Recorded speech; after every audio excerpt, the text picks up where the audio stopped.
Uma vida na vila. Parte 4. Enquanto os mais velhos e os jovens estavam cada um no seu juízo final, sobre o que aconteceria depois, havia ainda outro grupo que também estava no seu juízo final. Foram os 6 filhos. Eles se reuniram em um círculo e entre eles, aquele que estava mais no seu juízo final foi a primeira criança a receber doces de Ains, em outras palavras, a criança que foi convidada a brincar diretamente com Aura. Era verdade que as crianças tinham uma forte curiosidade pela menina que vinha daquele lugar desconhecido e distante chamado cidade. Mesmo agora eles estavam interessados, queriam fazer amizade e brincar com ela. Apesar disso, havia uma razão pela qual eles apenas olhavam para ela de longe e nunca se aproximavam dela. Era porque eles estavam vivendo em mundos diferentes. Mesmo que a garota que tinha habilidades que superavam as do caçador número 1 da aldeia estivesse perto deles em termos de idade, a diferença em sua posição era da ordem daquela entre o céu e a terra. Eles não podiam simplesmente se aproximar e iniciar uma conversa com esse tipo de pessoa. Mesmo se você visse uma pessoa super famosa que você mesmo respeitasse, era normal hesitar até mesmo em falar com ela. No entanto, a partir deste momento, eles tiveram que fazer isso. O que vamos fazer? Que tipo de jogos devemos jogar com eles? O que é jogar se uma competição de habilidade atlética não está na mesa? Então basicamente significaria outras coisas além de subir em árvores, que usa seu corpo, ou algo assim. Não há como brincar assim. Você poderia dizer que a razão pela qual as crianças elfos negros estavam otimistas em convidar Aura para brincar com eles era por causa do doce que eles receberam há pouco, mas você também poderia dizer que foi porque eles queriam tentar brincar com ela, mais do que isso também. Em certo sentido, pode-se dizer que a proposta de Ains foi uma dádiva de Deus para eles. Que tal o que há nas folhas? O que há nas folhas era o que as outras raças chamariam de esconde-esconde. Eu não sei sobre o garoto que veio hoje, mas aquela garota é uma ranger super incrível, sabe? Ela encontraria todos nós instantaneamente. Nós não poderíamos fazer o mesmo por ela. Quem se importa se formos encontrados? Brincar não é isso, não é? Seu idiota. Fazer com que ela brinque conosco é diferente de brincar conosco. As outras crianças que ouviram isso assobiaram de admiração. Você é tão legal, Kushan. Esse é o nosso Kushan. Uau! Não diga algo tão óbvio. Kushan Kunas laranja. Enquanto a criança que recebeu o doce de Ain tinha um sorriso vaidoso no rosto, ele acalmou todos e os controlou. Bem, deixando de lado o fato de que eu sou muito legal, vocês pensaram em algo para jogar que não seja um golpe, uma competição de habilidade atlética. Tricli, é um concurso, não é?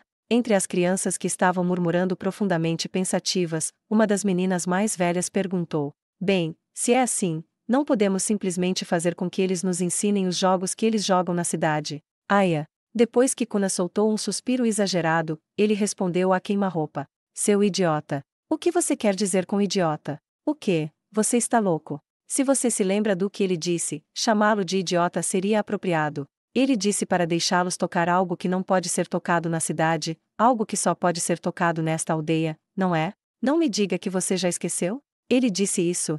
Sim, ele fez. Então, algo que podemos tocar que não poderia ser tocado na cidade, seria o quê, exatamente? Quero dizer, que diabos eles jogam na cidade? Devemos começar perguntando a eles sobre isso.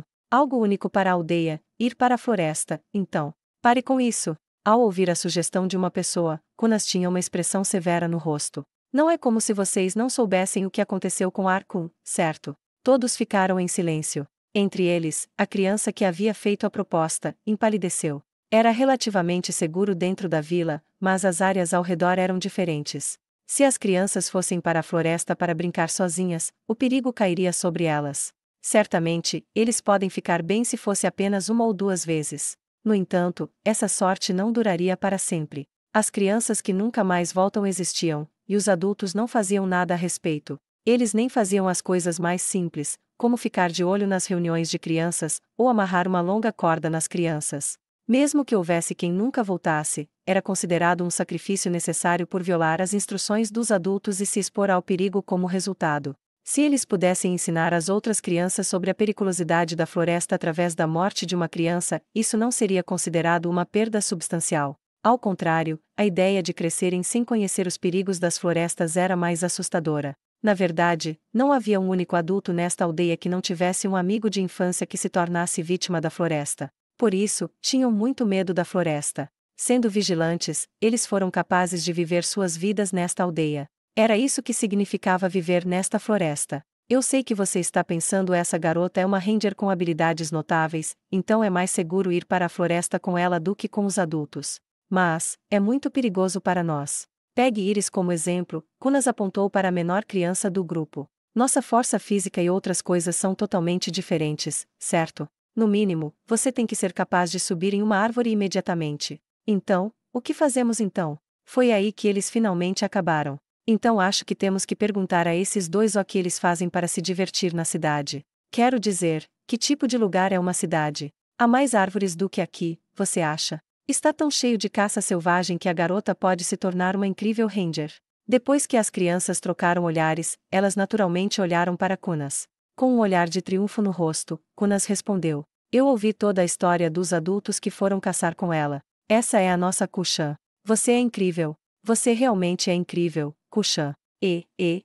Parece que uma cidade é um lugar onde não são apenas elfos ou elfos negros, mas também muitos caras de várias outras raças estão lá. Parece que não há árvores. Em vez disso, eles dizem que muitas casas são feitas de tijolos, argamassa ou algum outro tipo de terra lá. Da sujeira, então é algo como os garicus fazem. Surgiu o nome de uma das raças que vivem nesta floresta. Os Garici também eram onívoros, mas como não iam tão longe a ponto de comer vida inteligente, mesmo que encontrassem um elfo negro na floresta, ambos manteriam distância e passariam silenciosamente um pelo outro. Parecia que suas habitações tinham o formato de caixas de terra endurecida. As crianças imaginaram um prado com muitas dessas caixas, inclinaram a cabeça em perplexidade porque simplesmente não conseguiam entender. Uau!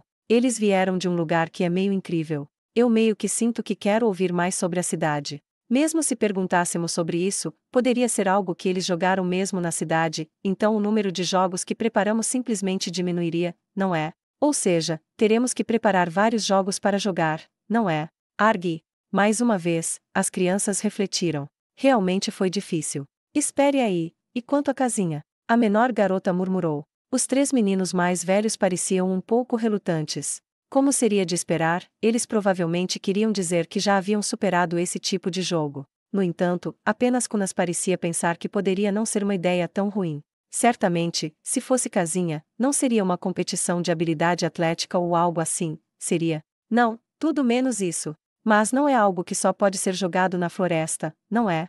É algo que você pode fazer em qualquer lugar. Tudo o que temos a fazer é jogar uma versão de casinha que é exclusiva da vila. Uma versão de casinha que era exclusiva da aldeia. Que tipo de casinha seria? Excluindo Kunas, o orador, ninguém deu uma indicação de que eles sabiam. Além disso, aquele menino que veio depois. Ele não parece ser muito bom em atividades físicas, então casinha pode não ser uma má ideia. Nessa idade eles provavelmente ainda jogam esse tipo de jogo, certo? Eu não. Um dos meninos, que tinha mais ou menos a mesma idade de Aura, disse. As crianças ao redor dele responderam com o quê? Você estava brincando de casinha sozinho. Isso não foi brincando de casa. Eu estava jogando heróis elfos negros. A conversa das crianças mudou para uma discussão sobre qual era a diferença entre casinha e jogar heróis elfos negros.